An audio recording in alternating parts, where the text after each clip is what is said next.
پاکستان کے cricket fans کے لیے خوشخبری ہے. ہمارے یہاں کی وہ پچز جو کافی عرصے سے سونی پڑی ہیں, یہ دہشت گردی کے الزامات اور پروپیگنڈا منفی جو کہ دشمنوں نے کیا اس کو بھی مات دی.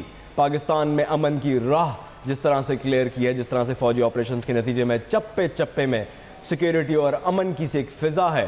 انٹرنیشنل کرکٹ پاکستان آ رہا ہے. یہاں پہ خاص طور پہ ورلڈ 11 کے وہ 11 ممبران کی ٹیم اور اسکواڈ کا بھی اعلان کر دیا گیا ہے. کیا کامیابی ہم نے حاصل کی ہیں ان تمام رونقوں کو دوبارہ بحال کرنے کے لیے, دیکھتے ہیں اس پیکج میں.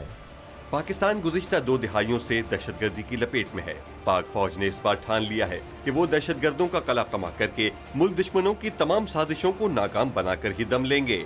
پاک فوج کی طرف سے قیام امن کی راہ کو ہموار کرنے کے لیے 2006 سے اب تک ملک بھر میں متعدد آپریشنز کیے گئے ہیں. اس کے علاوہ ملک بھر میں لاتعداد کامبنگ آپریشنز بھی کیے گئے.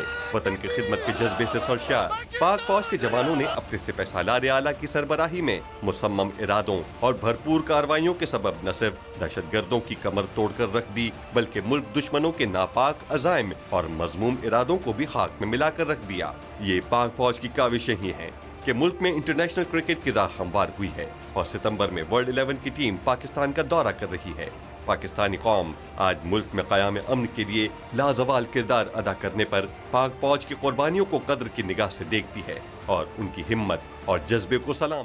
رائٹ, یہاں پر آپ نے دیکھا کہ پاکستان میں اس بار جو پلیئرز ہیں اور کافی بڑے پلیئرز ہیں, فاف ڈو پلیسس ہو, چاہے ہاشم معاملہ ہو, یہ سارے بڑے پلیئرز آسٹریلیا سے, انگلینڈ سے, ایون بنگلہ دیش سے تعلق رکھنے والے کافی سینئرز پلیئرز کو یہاں دیکھ کر جو پی سی بی کے چیئرمین ہیں ان کا کہنا ہے کہ بہت جلد کراچی میں بھی لے کر آئیں گے کرکٹ کی سیریز.